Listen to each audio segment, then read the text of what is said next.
judulnya apa kira-kira Saudara Boy? Asal mula kejahatan. Asal mula kejahatan. Ya.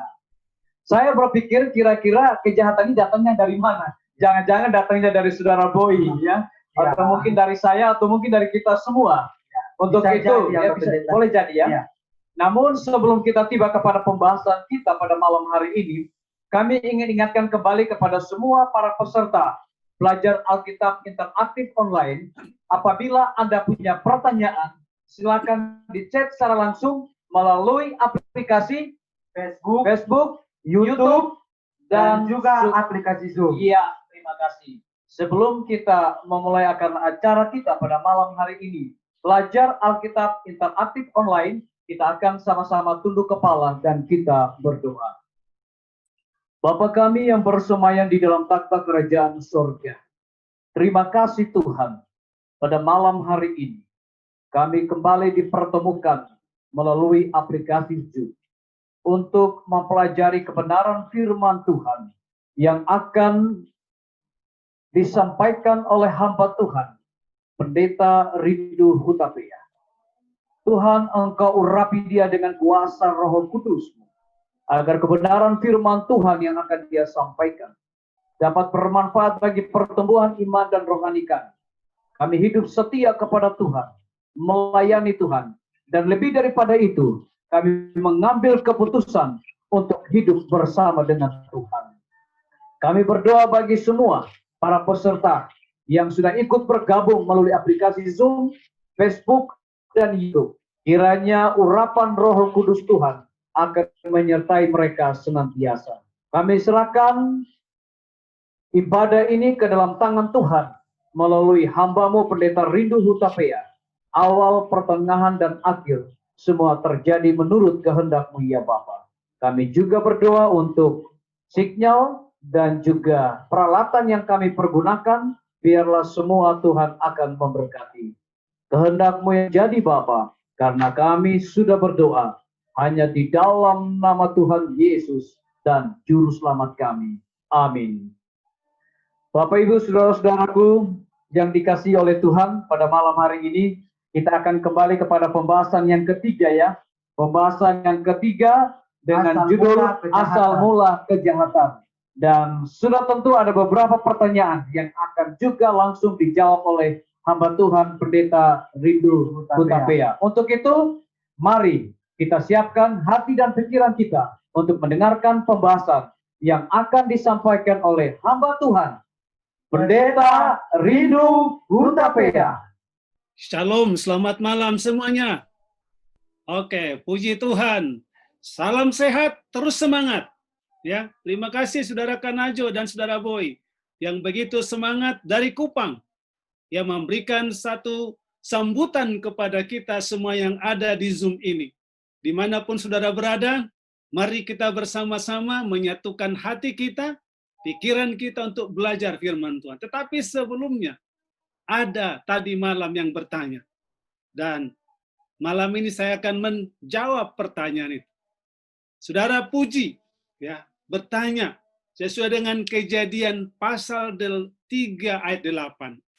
Dulu Adam bertemu Tuhan di Eden. Seperti apa, Bang? Nah, itu. Karena memang waktu Kejadian pasal 3:8 itu Allah datang mencari Adam pada waktu mereka jatuh ke dalam dosa. Tapi Adam bersembunyi. Ya, berarti mereka sudah biasa bertemu, tapi karena mereka berdosa, melanggar, maka mereka tidak berani, mereka bersembunyi. Nah, lalu kita lihat seperti apa gambarannya. Kitab Kejadian pasal 2 ayat 7. Tuhan Allah membentuk manusia itu dari debu tanah dan menghembuskan napas ke dalam hidungnya. Demikianlah manusia itu menjadi makhluk hidup. Jadi bagaimana hubungan Allah dengan manusia itu? Kalau yang lain Allah berfirman, jadi tapi dengan manusia itu menghembuskan napas hidup ke dalam hidungnya, maka dia hidup. Berarti hubungan Allah dengan Adam pada saat itu hubungan yang luar biasa, karena kudus, karena suci, tidak berdosa. Jadi itulah hubungan mereka yang begitu hidup Dan buktinya Allah datang ke Taman Eden itu mencari Adam, walaupun Adam dan Hawa sudah berdosa pada saat itu. Baik. Ayat 22.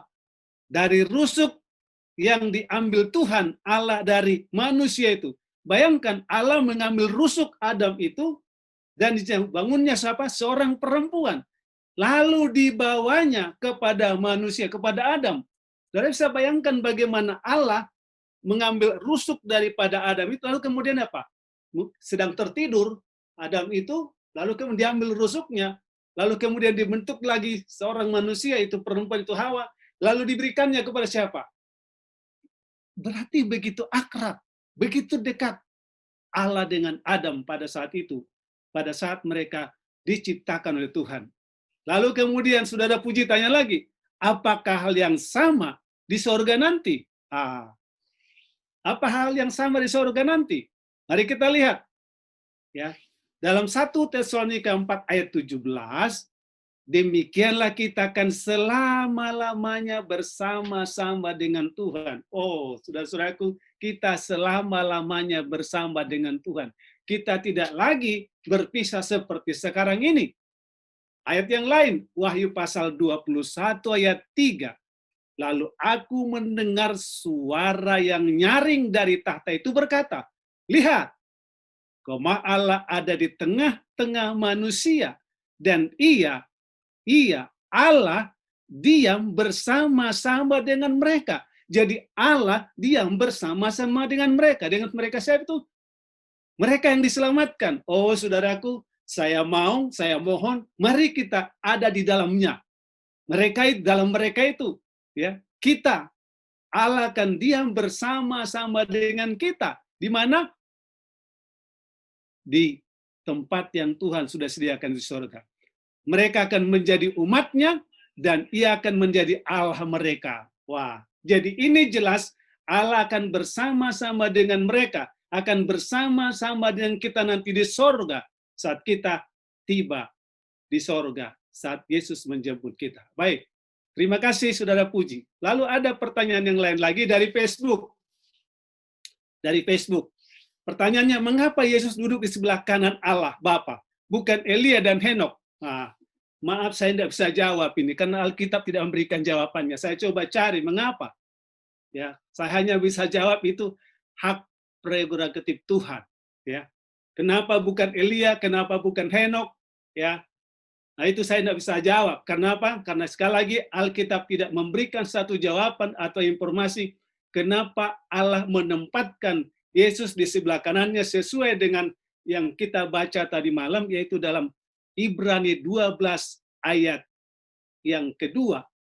Ya, apa dikatakan di sana? Marilah kita melakukannya dengan mata yang tertuju kepada Yesus, yang memimpin kita dalam, yang membawa iman kita kepada kesempurnaan, yang tekun memikul salib, ganti sukacita yang disediakan Allah, yang sekarang duduk di sebelah kanan tahta Allah. Jadi dia duduk sebelah kanan tahta Allah.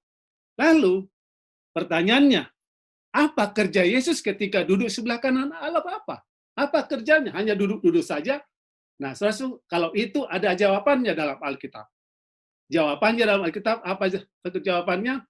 Nah ini, Ibrani 8 ayat 6. Ibrani 8, tetapi sekarang ia siapa? Yesus telah mendapat satu pelayanan yang jauh lebih agung, karena ia telah menjadi pengantara dari perjanjian yang lebih mulia, yang didasarkan atas janji yang lebih tinggi. Jadi Yesus ada sekarang di sebelah kanan tahta Allah sebagai pengantara. Pengantara siapa? Pengantara kita manusia dengan Allah sendiri. Sebagaimana pada zaman dahulu kala ada imam besar itu, ya, mengantarai antara untuk menerima orang-orang di dalam pengampunan dosa ataupun dalam pertobatan. Nah, kita bisa lihat lagi 1 Yohanes 2 ayat 1. 1 Yohanes 2 ayat 1.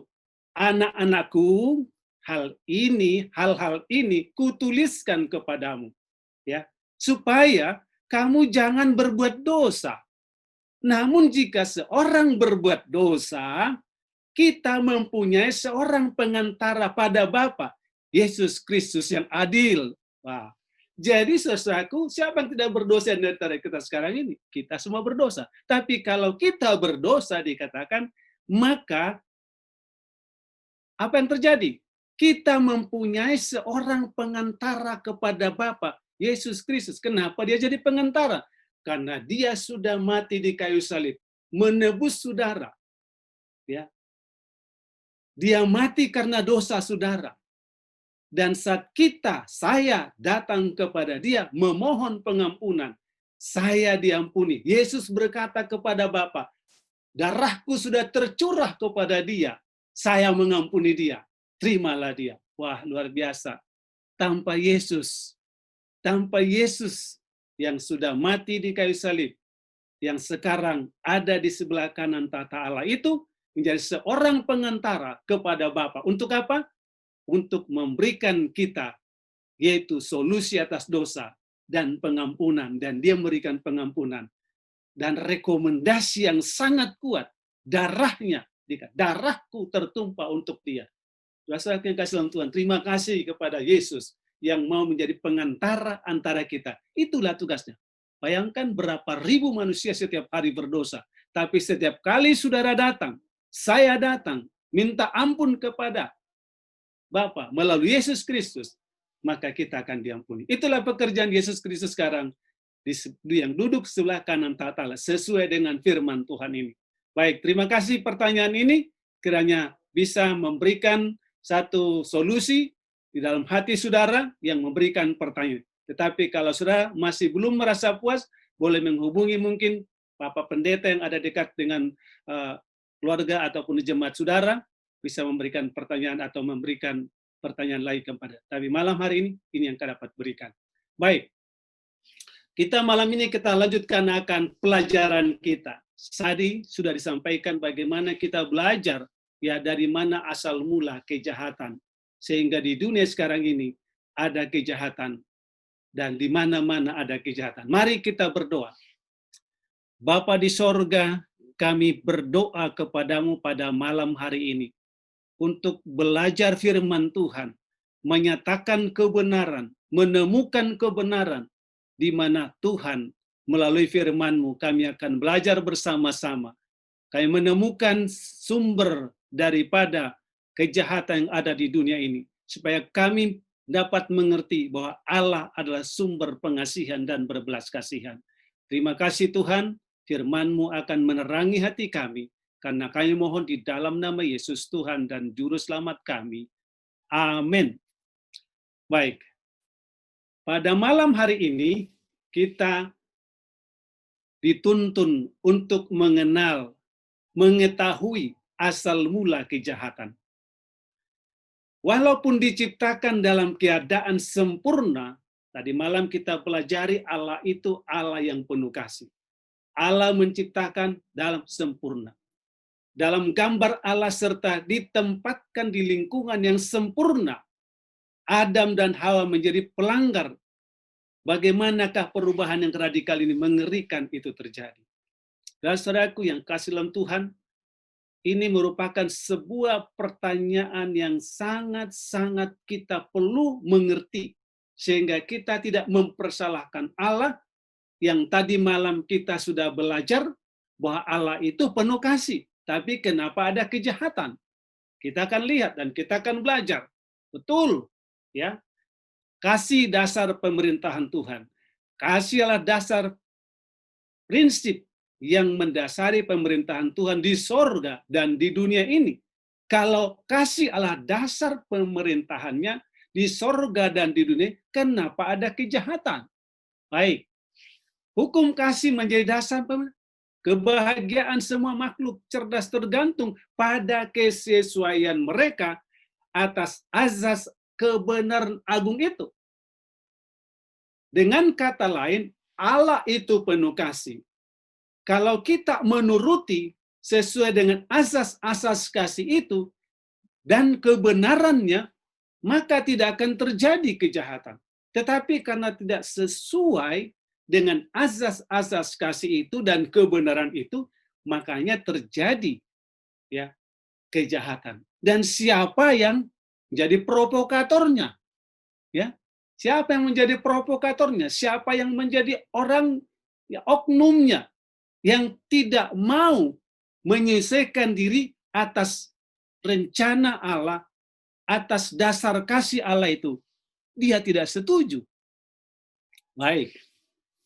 Sesungguhnya Tuhan Allah kasih, sifatnya, hukumnya, pemerintahannya, urusannya dengan manusia, dan setiap manifestasinya adalah ekspresi dari kasihnya.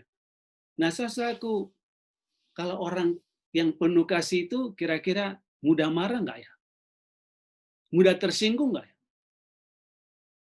Justru kasih itu harus apa? Sabar, lemah lembut, rendah hati, dan seterusnya. Allah itu panjang sabar, itu pun tadi malam kita pelajari. Ya, Allah itu panjang sabar. Baik. Tetapi apa yang terjadi? Ya, barang siapa tidak mengasihi, ia tidak mengenal Allah sebab Allah kasih. Dengan kata lain yang kita lihat sekarang ini, banyak orang tidak mengasihi. Berarti tidak mengenal Allah. Sekali lagi, siapa sumbernya? Ya, yang tidak menghidupkan kasih itu, yang tidak mengenal Allah, atau bisa mengenal Allah tapi tidak menurut kepada Allah. Wah, ini banyak orang mengenal Allah atau menyebut nama Allah tapi tidak taat kepada Allah, ya, tidak menurut kepada Allah. Nah, ini. Tapi ada satu Lucifer atau setan, ini dalam King James Version disebutkan Lucifer, yang memilih untuk memutarbalikkan kebebasan ini. Dosa berasal dari dia yang di sebelah Kristus, oleh Allah yang memberi kuasa dan kemuliaan di antara para penghuni sorga. Jadi setan atau Lucifer, ya, dalam King James Version mengatakan the morning star, ya. Jadi Lucifer ini seorang yang luar biasa, ya. The morning star, bintang fajar, ya, disebutkan. Dia yang memutarbalikkan, dia berasal, dosa itu berasal dari dia. Tadinya bersama-sama dengan Kristus di sorga, bersama-sama dengan Allah di sorga. Allah memberikan kuasa kepadanya, Allah memberikan kemuliaan kepadanya, tapi tidak puas apa yang Tuhan berikan kepadanya. Kita lihat, freedom of choice. Semua makhluk cerdas diciptakan bebas untuk memilih. Jadi Allah memberikan kuasa, Allah memberikan kemuliaan, tapi tidak puas, dia masih Allah memberikan kebebasan kepada dia. Yaitu antara kepatuhan atau ketidakpatuhan pada prinsip-prinsip besar kebenaran dan kasih. Lucifer, ya sekali lagi, the morning star atau pembawa cahaya, salah satu kerub yang paling agung, menyalahgunakan kebebasan pilihannya itu. Dapat kita lihat di sini? Ya. Inilah asalnya. Dialah sebagai apa? Dia sebagai provokatornya. Saya percaya setan sekarang tidak suka kepada saya karena saya mengemukakan sesungguhnya siapa dia. Ya. Setan pasti tidak suka dengar apa yang saya katakan ini. Tapi ini fakta Alkitab, ya. Aku memanggil langit dan bumi menjadi saksi terhadap kamu pada hari ini. Kepadamu kuperhadapkan kehidupan dan kematian, berkat dan kutuk. Pilihlah kehidupan supaya engkau hidup, baik engkau maupun keturunanmu. Ini himbauan Tuhan kepada saudara saya. Mau memilih Tuhan atau memilih setan? Ya, memilih setan berarti melawan kepada Tuhan. Memilih Tuhan berarti kita apa? Mendapatkan berkat, mendapatkan kehidupan. Itu janji Tuhan yang Tuhan berikan pada saudara dan saya. Baik, pilihan setan. Ya, ini adalah awal dari pemberontakan besar di sorga. Lucifer, ya, menjadi setan, ya, menjadi musuh. Dia mengesampingkan hukum Allah melalui pemuliaan diri, penipuan, dusta, dan pembunuhan. Wah. Sekali lagi, pemuliaan diri. Dengan kata lain, sombong. Saudaraku, waktu kami mahasiswa, ada joke, ada apa itu namanya, ada ya seluruh lah. Katakan begini, udah jelek sombong lagi katanya. Nah, jadi manusia ini pada umumnya ada sombongnya. Itu dari mana? Ya mudah-mudahan ya kita semuanya tidak menjadi seperti Lucifer ya, atau setan ya. Tapi ya ada orang mengatakan menyombongkan kerendahan hatinya. Ini yang paling apa? Bagaimana orang menyombongkan kerendahan hatinya? Saudaraku, mudah-mudahan Tuhan jauhkan daripada kita semua ini. Baik, tapi inilah yang kita lihat. Ya, Yesaya menggambarkan dalam Yesaya 14 ayat 12 sampai 14. Wah, engkau sudah jatuh dari langit, hai bintang timur, putra fajar, engkau sudah dipecahkan dan jatuh ke bumi. Hai yang mengalahkan bangsa-bangsa. Engkau yang tadinya berkata dalam hatimu, aku hendak naik ke langit, aku hendak mendirikan tahtaku, mengatasi bintang-bintang Allah, dan aku hendak duduk di atas pertemuan, jauh di sebelah utara. Aku hendak naik mengatasi ketinggian awan-awan, hendak menyamai yang maha tinggi. Ini gambaran yang dibuat oleh Nabi Yesaya tentang siapa sesungguhnya setan tersebut yang penuh kesombongan, yang ingin menyamai Allah sebagai pencipta, yang memberikan kepadanya kuasa dan kemuliaan, tapi tidak puas. Inilah kata-katanya, inilah sikapnya. Dosa apa yang dilakukan Lucifer? Kita lihat, apa itu? Kesombongan. Ya. Saudara-saudaraku yang di sini, jangan ada yang sombong. Kalau sombong berarti apa? Pengikut Lucifer. Kemudian kecemburuan, hati-hati dengan cemburu. Ya, cemburu karena mungkin tidak dapat jabatan, cemburu karena tidak dapat harta. Nah, hati-hati dengan ini. Kemudian ketidakpuasan. Anda tidak puas, wah hati-hati juga dengan itu.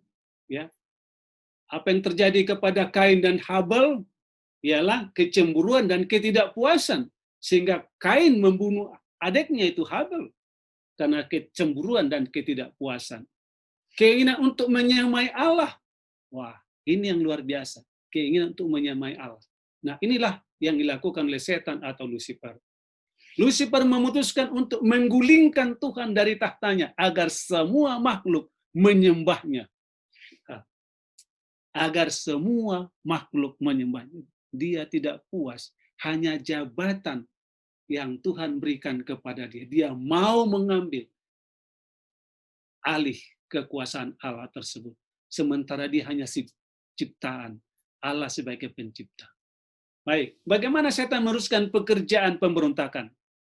Ya, ketika setan dan para malaikatnya diusir dari sorga, mereka menemukan tempat tinggal mereka di bumi ini, di mana mereka melanjutkan pekerjaan pemberontakan ketika orang tua pertama kita menyerah kepadanya. Jadi mereka diusir dari sorga, ya, Tuhan Allah mengusir mereka dari sorga, dan mereka ada di bumi ini, dan apa yang dilakukannya? Itulah sebabnya ada kejahatan sekarang ini di dunia ini. 1 Yohanes 3:4. Pelanggaran hukum Allah adalah dosa. Setiap orang yang berbuat dosa melanggar juga hukum Allah, sebab dosa ialah pelanggaran hukum Allah.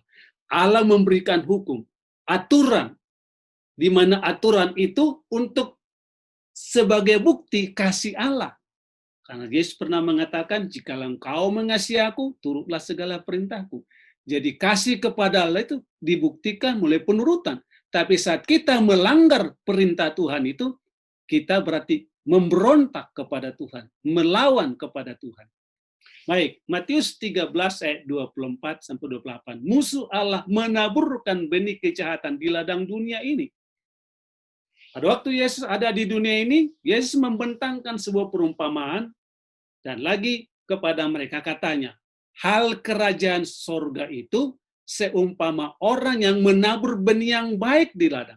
Jadi waktu Allah menciptakan dunia ini, Kejadian pasal 1, Kejadian pasal 2, sungguh amat baik. Sungguh amat baik. Kalau sudah kita baca Kejadian pasal 1, 2 itu, amat baik. Allah menciptakannya. Tetapi kenapa terjadi? Dunia kita ini, ayat 25 dikatakan, tetapi pada waktu semua orang tidur, datanglah musuhnya menaburkan benih lalang di antara gandum itu, lalu pergi. Oke, ketika gandum itu tumbuh dan mulai berbulir, nampak jugalah lalang itu. Oke, dari mana lalang itu? Nah, kita lihat. Jawab Tuhan itu seorang musuh yang melakukannya. Wah, Yesus memberikan perumpamaan yang sederhana seorang penabur. Ya, saya anak petani juga. Jadi waktu menanam padi itu ataupun ya gandum itu, apa yang terjadi? Yang kita tanam padi atau kita tanam gandum, tapi tidak semua tanaman gandum yang datang ataupun padi. Ada tanaman yang lain yang bukan yang kita tanam. Siapa yang menaburkannya? Di sini katakan musuh yang melakukannya. Baik. Lalu kata Yesus kepada mereka, aku melihat iblis jatuh seperti kilat dari langit. Jadi jelas iblislah yang menanamkan ya lalang itu di tengah-tengah gandum itu. Iblislah atau setanlah yang membuat ya, yang baik jadi tidak baik. Ya. Sekali lagi Allah menciptakan baik, tapi setan membuat menjadi tidak baik. Buktinya apa? Kita lihat. Ya, maka timbullah peperangan di sorga. Mikael dan malaikat-malaikatnya berperang melawan naga itu. Dan naga itu dibantu oleh malaikat-malaikatnya, tapi mereka tidak dapat bertahan. Mereka tidak mendapat tempat lagi di sorga. Naga itu siapa naga itu?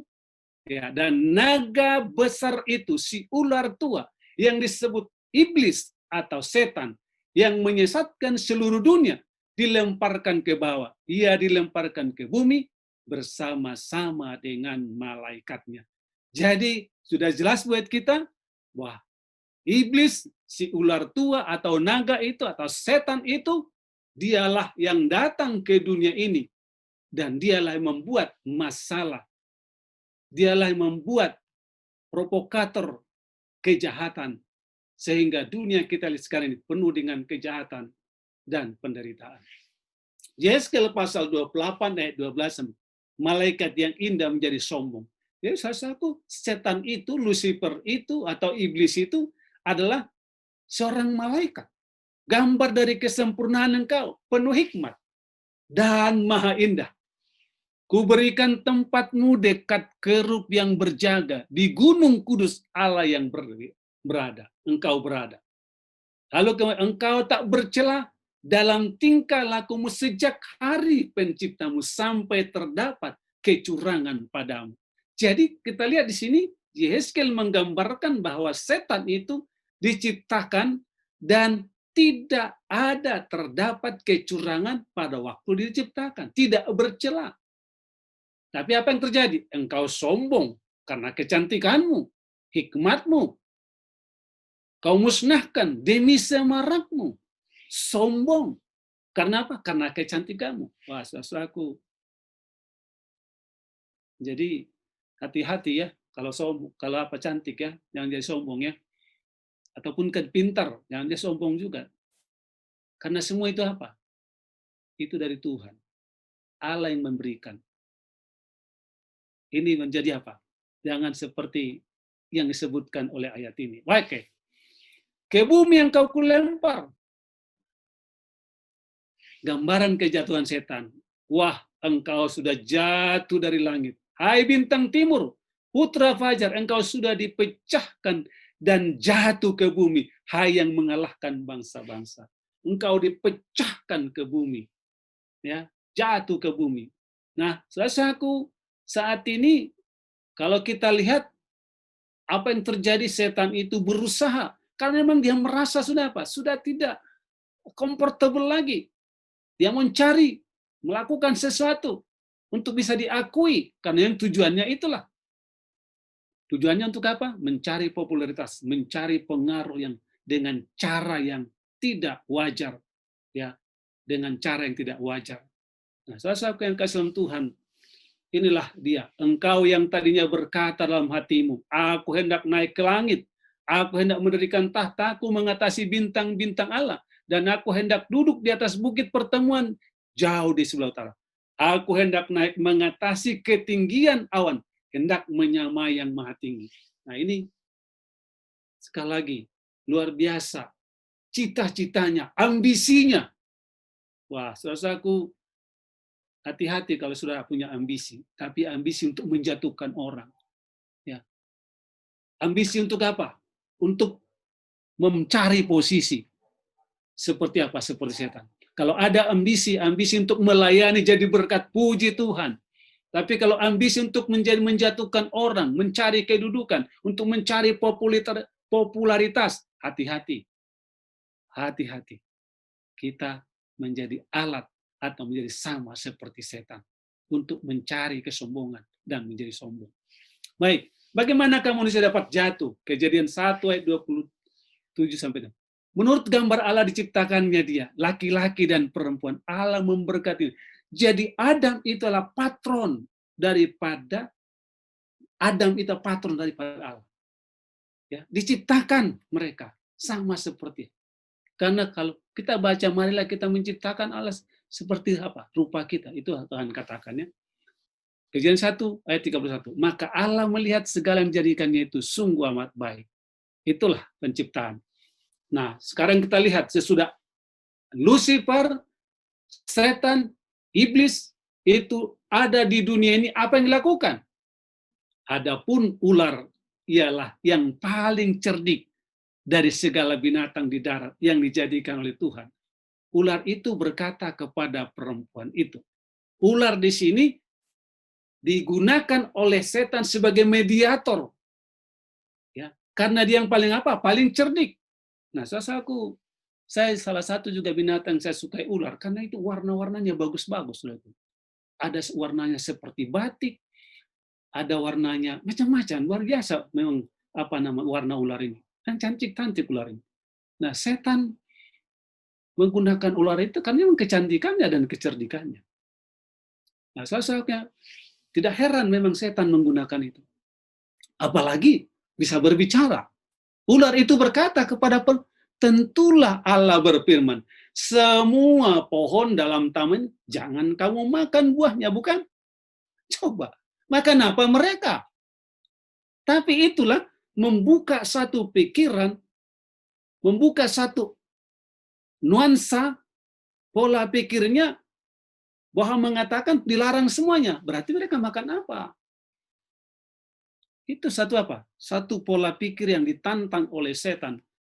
Dibuka pikirannya, dicoba dites. Bagaimana ini? Nah, lalu apa jawabannya? Lalu sahut perempuan itu kepada ular itu, buah pohon-pohonan dalam taman ini boleh kami makan, tetapi tentang buah pohon yang ada di tengah-tengah taman, Allah berfirman, jangan kamu makan atau rabah, nanti kamu mati. Allah mengatakan dengan jelas, hanya satu pohon yang di tengah-tengah taman ini tidak boleh dimakan dan tidak boleh dirabah. Itu. Kenapa mesti ada itu? Ingat, Allah mengasihi mereka. Bukti kasih mereka harus mereka tunjukkan melalui penurutan mereka kepada Tuhan. Bukti kasih. Karena Allah mengasihi mereka. Apa jasa daripada Adam dan Hawa? Mereka diberikan taman yang indah. Mereka diberikan kesempatan menikmati. Tidak ada. Betul-betul Allah kasih karunia ataupun berkat kasih yang dahsyat dan luar biasa. Hanya itu diminta Tuhan. Tolong jangan makan ini. Itu. Buktikanlah, aku sudah mengasihimu, sekarang buktikanlah kasihmu kepada aku. Itulah kata-kata Tuhan. Baik. Tapi ular itu berkata kepada perempuan itu, oh, sekali-kali kamu tidak akan mati.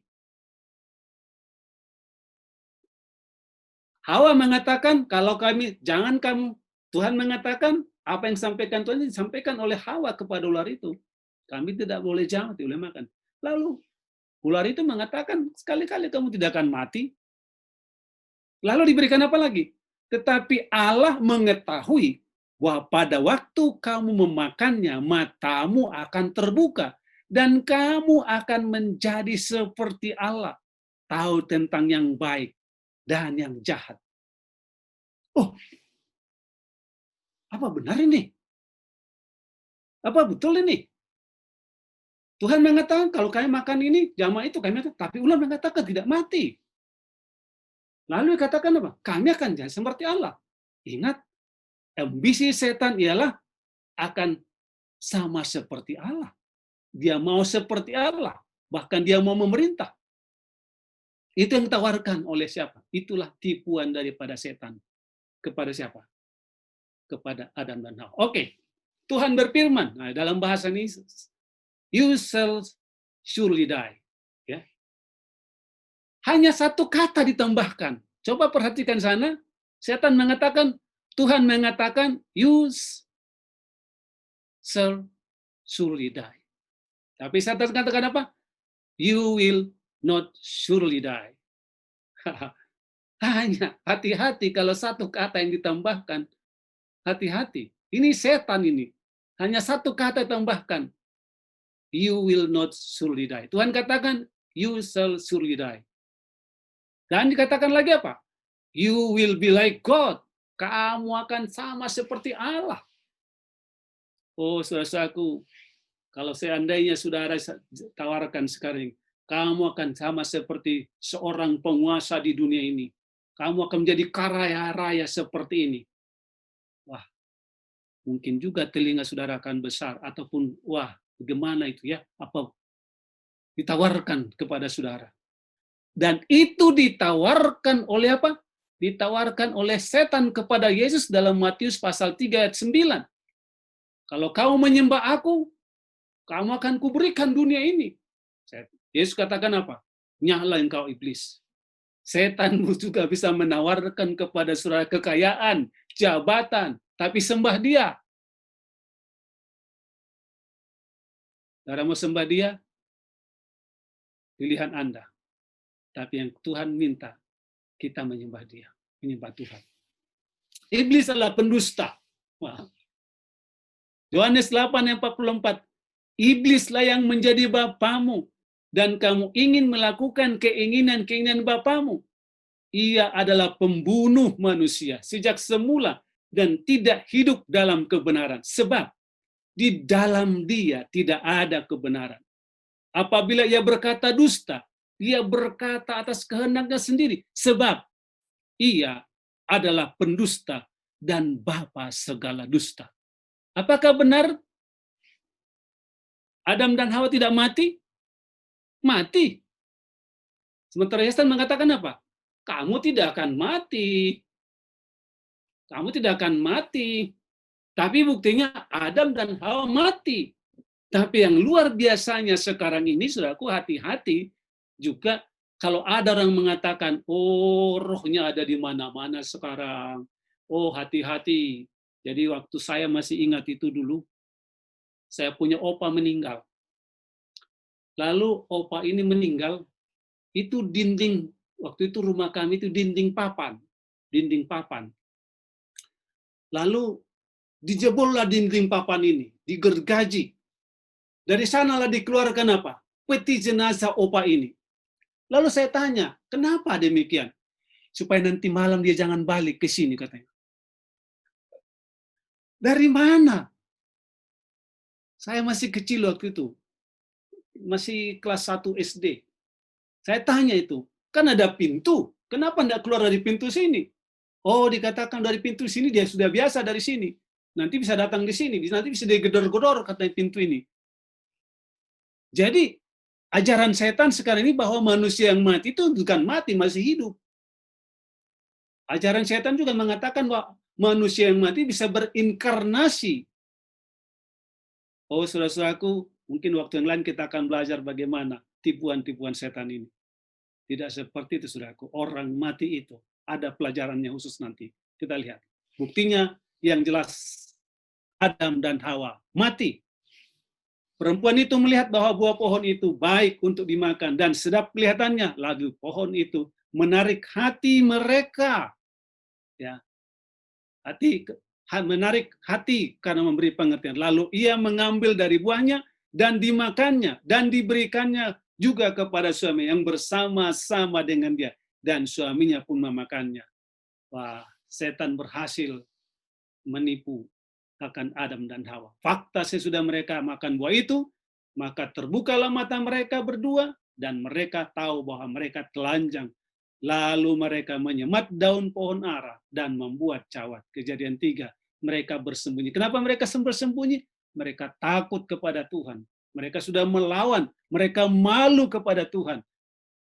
Kenapa? Karena Tuhan yang menciptakan mereka. Sekarang mereka sudah percaya kepada setan, tidak lagi percaya. Maksudku, kalau saudara melakukan sesuatu pelanggaran, saudara pasti saudara berusaha bagaimana menutup ini. Kalau saudara misalnya pernah mencuri atau pernah korupsi, saudara pasti bagaimana berusaha untuk menutup ini. Itulah yang dilakukan oleh siapa? Oleh Adam dan Hawa tersebut. Nah, saudaraku, orang yang bersalah, orang yang melakukan kesalahan, dia pasti apa? Dia pasti akan bersembunyi. Dosa memisahkan kita dari Allah. Tetapi yang merupakan pemisah antara kamu dan Allahmu ialah segala kejahatanmu. Dan yang membuat dia menyembunyikan diri terhadap kamu sehingga ia tidak mendengar ialah segala dosamu. Nah, sesuatu yang sama Tuhan, malam ini kita lihat bagaimana Allah datang memang mencari Adam yang sudah jatuh dalam dosa. Tetapi kalau kita terus-terus berdosa, terus-terus melanggar hukum Tuhan, perintah Tuhan, maka Allah pun tidak akan mau mendengar akan doa kita. Baik, upah dosa adalah maut, sebab upah dosa ialah maut. Tetapi karunia Allah ialah hidup yang kekal dalam Kristus Yesus Tuhan kita. Saudara-saudara yang kasih dalam Tuhan, kita memang sudah berdosa. Dan akibat dosa itu ialah maut. Tetapi Allah tidak membiarkan saudara dan saya. Berapa banyak dosa saudara. Ya, Yesaya 1:18, sekalipun dosa merah seperti kermiji. Sudah baca nanti di rumah, apa dikatakan? Tuhan bisa sucikan ya seperti salju, akan putih seperti bulu domba. Luar biasa Tuhan itu. Tidak melihat besarnya dosa kita, asalkan kita mau mengakui dan mau bertobat. Keadaan manusia setelah jatuh ke dalam dosa, apa yang terjadi yang kita lihat itu? Yeremia 17 ayat 9. Betapa liciknya hati, lebih licik daripada segala sesuatu. Hatinya sudah membatu. Siapakah yang dapat mengetahuinya? Hanya Allah yang tahu. Saya tidak tahu hati saudara. Saya juga tidak tahu hati istri saya. Ya, hanya Allah tahu. Yang melihat hati, yang mengetahui hati, ialah Tuhan. Baik, Roma 5 ayat 12. Semua orang telah berbuat dosa. Roma 6 ayat 16. Kamu adalah hamba. Karena apa? Karena dosa. Ya, karena dosa. Lalu kemudian kita lihat Yesus mengambil rupa manusia. Kenapa? Ia juga menjadi sama dengan mereka. Seperti orang berdosa tapi tidak berdosa. Kenapa dia harus datang? Nah, ada lagi pelajaran yang kita akan ikuti nanti. Supaya oleh kematiannya ia memusnahkan dia, yaitu iblis.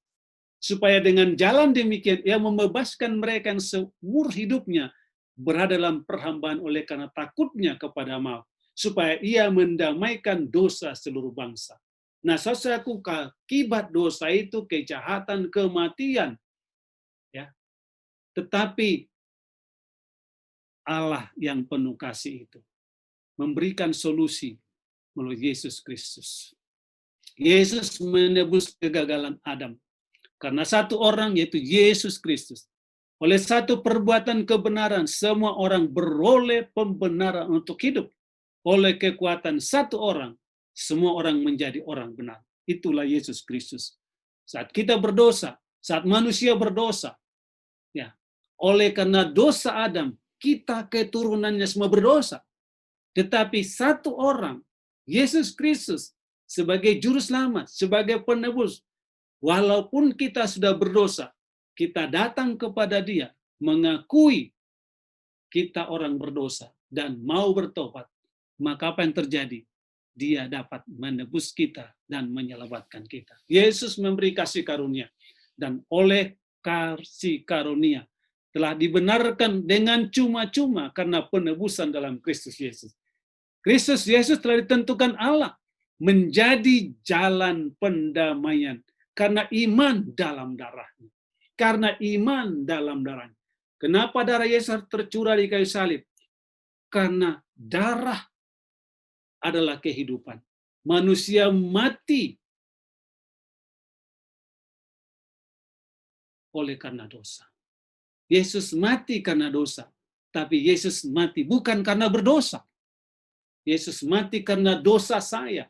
Dia harus menanggungnya. Saat dia bangkit kembali, buktinya dia bisa hidup. Dan hidupnya itulah menjadi kemenangan untuk mengalahkan setan.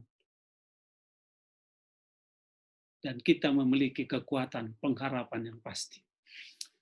Bersama Yesus kita menghadapi masalah hidup. Sebab aku ini, Tuhan Allahmu, memegang tangan kananmu dan berkata kepadamu, janganlah takut. Akulah yang menolong engkau. Dan saudara yang kasih dalam Tuhan, kejahatan apapun yang ada dalam dunia ini, kita lemah, kita jatuh. Tuhan katakan, janganlah takut. Ya. Sebab aku apa? Aku Tuhan Allah memegang tangan kananmu. Janganlah takut, aku menolong kau. Seringkali kita lah yang melepaskan pegangan Tuhan dari tangannya. Kita mau berjalan sendiri, kita mau, oh saya sanggup, saya bisa. Apa yang terjadi? Kita jatuh, kita gagal. Kita jatuh dan kita gagal. Baik, bagaimana nasib setan pada akhirnya? Dengan banyaknya kesalahanmu dan kecuranganmu, dalam dagangmu engkau melanggar kekudusan tempat kudusmu, maka aku menyalakan api dari tengah-tengahmu akan memakan habis engkau, dan kubiarkan engkau menjadi abu di atas bumi, di hadapan semua yang melihatmu. Gambaran Nabi Yeskel pasal 28 ayat 18 itu. Inilah gambaran kemusnahan setan. Tapi Wahyu pasal 20 ayat 1, nasib si setan. Apa yang terjadi? Lalu aku melihat seorang malaikat turun dari sorga, memegang anak kunci jurang maut, dan suatu rantai besar di tangannya, yang menangkap naga, si ular tua itu, iblis dan setan. Ia mengikatnya 1000 tahun lamanya. Diikat 1000 tahun lamanya. Tetapi sesudah itu bagaimana? Wah, ayat 7 dan 10. Episode terakhir dari setan. Episode akhir setan. Apa itu? Dan setelah masa 1000 tahun itu berakhir, iblis akan dilepaskan dari penjaranya, dirantainya. Dan iblis yang menyesatkan mereka, ya, yang menyesatkan mereka, yang mau mengikut, yang mau ditipu, dilemparkan ke dalam lautan api dan belerang, yaitu tempat binatang dan nabi palsu itu.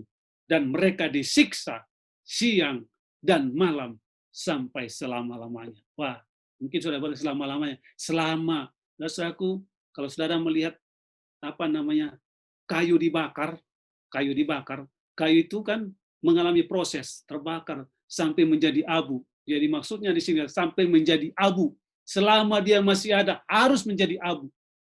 Ya. Selama dia masih ada dan harus menjadi abu, menjadi tanah. Itulah dia. Baik. Bagian terakhir pada malam hari ini ialah bagaimana umat Tuhan.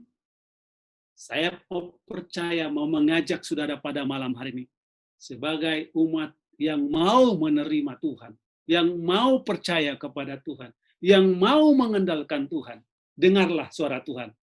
Apa Tuhan katakan? Lalu aku mendengar suara yang nyaring dari tahta itu berkata, lihat kemah Allah ada di tengah-tengah manusia, dan ia akan diam bersama-sama dengan mereka. Mereka akan menjadi umatnya, dan ia akan menjadi Allah mereka. Mari kita jadikan mulai sekarang ini Allah yang berjanji akan menyertai kita. Kita jadikan Allah itu sebagai penolong. Kita jadikan Allah itu sebagai kekuatan kita dalam menghadapi godaan, penipuan, penyesatan yang dibuat oleh setan. Karena dengan kekuatan saudara sendiri, dengan kekuatan kita sendiri, kita tidak mampu. Tapi Tuhan sanggup memberikan kekuatan dan kuasa untuk mengalahkan setan, si penggoda itu. Janji Tuhan. Apa ya Tuhan katakan? Dan ia akan menghapus segala air mata dari mata mereka. Dan maut tidak akan ada lagi. Tidak akan ada lagi perkabungan atau ratap tangis atau duka cita. Sebab segala sesuatu yang lama telah berlalu. Setan sudah dibinasakan, saudaraku. Sebagaimana kita baca tadi, setan dan tidak ada lagi penderitaan. Tidak lagi perkabungan, tidaklah lagi ratap tangis. Berapa banyak sekarang air mata yang tercucur oleh karena COVID ini.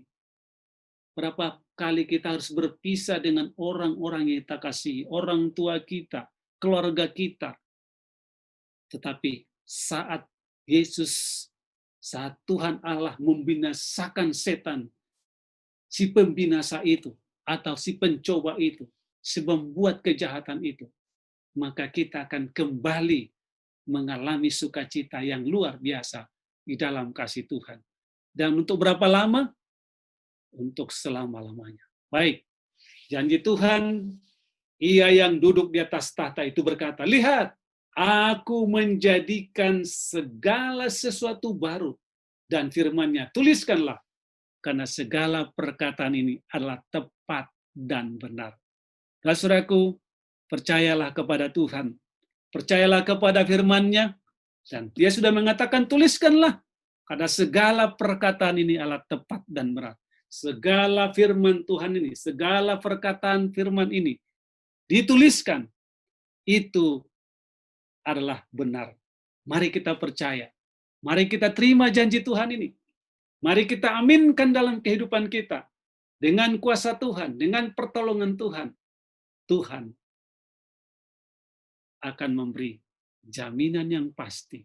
Kita bisa menang, mengalahkan setiap cobaan, setiap godaan, setiap hal-hal yang dibuat oleh setan untuk menjatuhkan kita, untuk melawan kita. Karena kuasa Tuhan lebih dahsyat dan Allah sudah mengalahkan dia. Yesus sudah mengalahkan dia. Yesus menang, kita menang. Dan kita akan bersama-sama dengan dia di dalam kerajaan sorga. Sebagaimana Tuhan sudah janjikan di sini. Lihatlah aku menjadikan segala sesuatu baru. Dan firman-Nya tuliskanlah itu. Tuhan menuntun dan memberkati saudara. Mulai dari malam ini, hati kita, hidup kita dipenuhi dengan kuasa Tuhan yang memberikan kekuatan, kepastian, dan kemenangan di dalam kuasa-Nya. Tuhan memberkati. Karena apa? Karena kesengsaraan tidak akan timbul dua kali. Amin. Luar biasa. Terima kasih banyak kepada hamba Tuhan Pendeta Rindu Hutapea. Satu pembahasan yang sangat menarik sekali pada malam hari ini. Tentang apa, Saudara Boy, malam ini? Ya, kalau kita ikuti bersama-sama Bapak Pendeta, dan saya juga tadi sudah melihat di akhir bahwa kuasa setan itu bagaimanapun juga Akan dikalahkan. ya akan Luar dikalahkan. biasa. Berarti kita tidak perlu takut ya. Karena kita punya Tuhan yang sangat luar biasa, yang sanggup sangat, menolong kita. Untuk itu kita kembali mengingatkan kepada kita semua yang hadir pada malam hari ini, apabila Anda ingin bertanya atau punya pertanyaan, jangan ragu-ragu untuk bertanya. Kami siap untuk menjawab, oleh karena hamba Tuhan Pendeta Rindu Hutapea akan memberikan jawaban yang sangat memuaskan kepada kita semua, ya Saudara Boy. Sebelum kita minta hamba Tuhan Pendeta Hutapea untuk tutup di dalam doa, kita sampaikan dulu judul besok malam. Oke. Jadi Pendeta untuk besok malam ini merupakan satu pembahasan juga yang saya kira ini sangat Tidak kalah menarik ya. sangat menarik, Yaitu dengan judul Nubuatan Mesias. Mesias. Kira-kira seperti apa itu nubuatan Mesias? Kita akan sama-sama belajar besok malam ya, bersama dengan hamba Tuhan Pendeta Rindu Hutapea. Untuk itu kami berikan waktu kepada hamba Tuhan Pendeta Namun Rindu. Bapak Pendeta, sebelum kita doa tutup, tadi juga sudah sempat ada chat masuk. melalui Silakan Telegram, disampaikan dulu. lewat Zoom Pak Pendeta. Ini tolong sisipkan dalam doa calon baptisan dari Konferensi Jawa kawasan Timur. Jadi ada Saudara Paulus dan Saudari Ayu Pak Pendeta yang Kenapa mereka? mereka sudah mengikuti belajar Alkitab interaktif online ini, ya. Namun mereka juga sedang mengalami musibah, Kecelakaan ya, Ya. Pak. Kita Jadi- doakan ya.